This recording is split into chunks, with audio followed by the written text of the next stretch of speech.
시청자 여러분 안녕하십니까? VOA 뉴스투데이 시작합니다. 조 바이든 대통령은 한국과 일본 방문을 통해 두 동맹에 대한 굳은 공약을 알리길 원한다고 미국 정부가 밝혔습니다. 또 바이든 대통령의 순방 기간에 북한의 추가 도발 가능성을 거듭 확인하면서 단호한 대응 의지를 밝혔습니다. 첫 소식 조은정 기자가 보도합니다. 조 바이든 대통령의 한국 방문 전날 미국 국무부와 국방부는 브리핑을 통해 바이든 대통령의 이번 순방 의미를 설명했습니다. 먼저 국무부의 네드 프라이스 대변인은 전화 브리핑을 통해 바이든 대통령은 한국과 일본 순방에서 북한 위협에 대한 단호한 대응 의지를 분명히 할 것이라고 밝혔습니다. He is in the region to send a message of solidarity with our partners.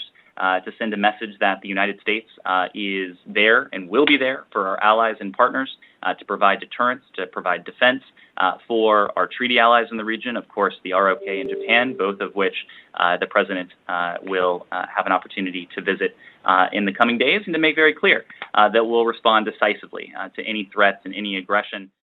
프라이스 대변인은 그러면서 대통령의 동북아시아 순방 기간이나 순방 직후 며칠 사이에 북한이 추가 도발에 나설 가능성에 여전히 우려하고 있다면서 북한이 ICBM 대륙간 탄도미사일 시험이나 핵실험에 나설 수 있다고 말했습니다. 존 커비 국방부 대변인은 바이든 대통령이 이번 순방을 통해 강압적인 중국을 주시하면서 한국과 일본의 강력한 조약동맹 공약을 알리기를 원한다고 밝혔습니다. Clearly, the president wants to show our deep commitment to two very staunch treaty allies, Japan and South Korea, on this trip, and so he's prioritized those stops, and they're important. It's a terrific opportunity for the president to show how much we're prioritizing those two relationships, those two alliances, but also to encourage more multilateral cooperation going forward, all with an eye, of course, to China's coercive and intimidation in the region. 커비 대변인은 이어 미국은 동맹인 한국, 일본을 비롯해 인도태평양 지역 파트너 국가들과 함께 북한 위협을 포함한 영내 수많은 위협에 효과적으로 대응하길 원한다고 강조했습니다. 또 바이든 대통령 순방 기간 북한의 미사일이나 핵실험 등 추가 도발 가능성에 대해서도 재확인하면서 이 같은 추가 도발은 한반도와 영내에 실질적인 위협을 제기한다고 경고했습니다. With each test, they are trying to advance their program and their capabilities. And that's worrisome because those capabilities pose a threat, a very real threat to security and stability on the peninsula, let alone the region, and even beyond the region. So we obviously take this very, very seriously. 커비 대변인은 북한의 전제 조건 없이 한반도 비핵화에 대해 대화를 하자는 공개 초청장이 여전히 유효하지만 북한은 초청에 응하기는커녕 지속적인 무기 개발 신호를 보내고 있다고 지적했습니다. VOA 뉴스 조은정입니다.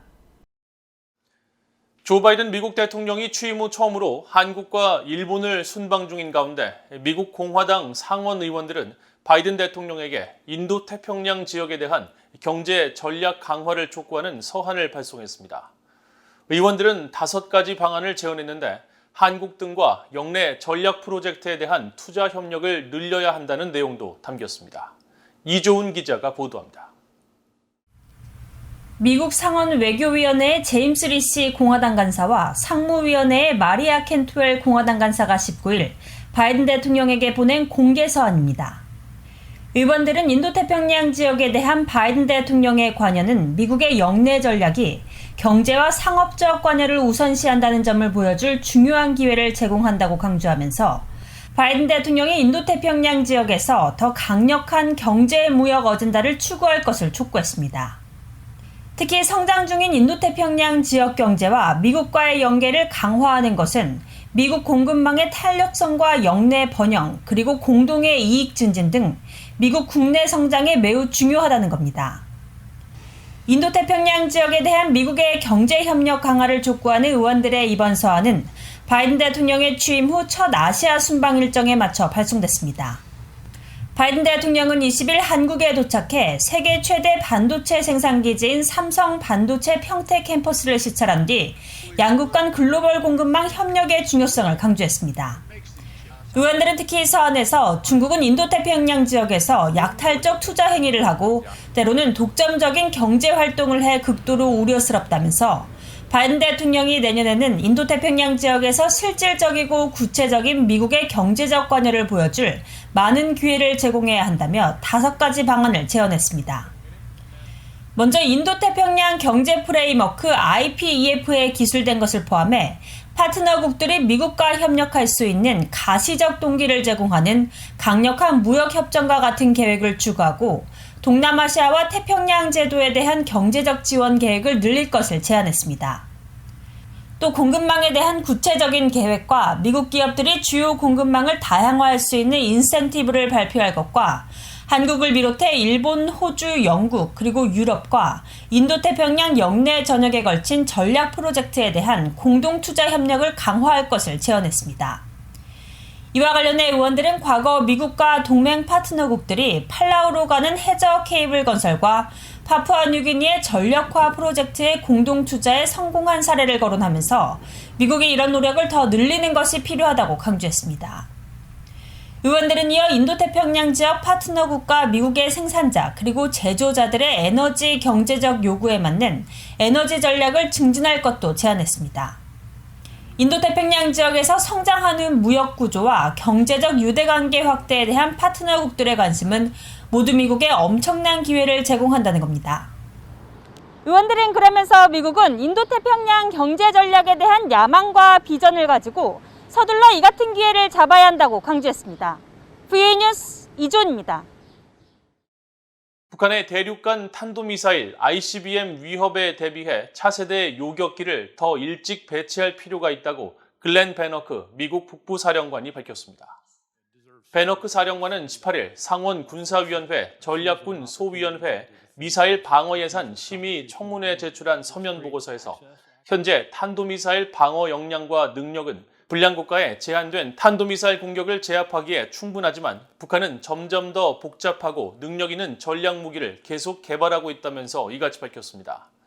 베너크 사령관은 또 미국 본토에 도달할 수 있는 북한의 성공적인 ICBM 시험 발사와 수소폭탄 실험은 미국 본토를 위협하고 위기와 분쟁 시 미국의 옵션을 제약할 수 있는 능력을 개발하려는 북한 지도자의 결의를 보여준다고 지적했습니다. 또 북한이 2020년 10월 신형 ICBM을 공개하고 지난해 10월 잠수함 발사 탄도미사일 SLBM을 발사한 사실을 상기시키면서 이런 움직임은 북한이 신형 ICBM 설계를 포함한 가장 능력 있는 무기 체계 시험을 곧 재개할 수 있음을 시사한다고 말했습니다. 미국 정부는 올해 가상화폐 시장을 악용하는 행위자 추적에 적극 나서고 있으며 특히 북한의 악의적인 사이버 활동과 탈취 가상화폐에 대한 돈 세탁을 저지하기 위해 계속 노력하고 있다고 재무부 고위관리가 말했습니다. 재무부 해외자산통제국의 안드레아 가키 국장은 19일 미국의 블록체인 거래 분석업체 체이널리시스가 주최한 행사에서 가상화폐 생태계에서 악의적 행위자들이 제기하는 위험 요소에 대한 대응 노력을 설명하며 이같이 말했습니다.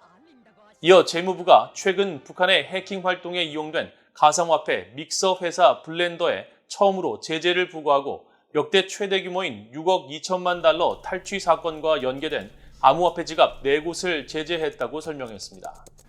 가키 국장은 그러면서 재무부는 불법 행위자에 대한 이 같은 제재와 함께 관련 업계에 준수 지침을 제공하고 적극적으로 이를 이행하면서 민간 영역과 활발하게 관여하고 있다고 밝혔습니다.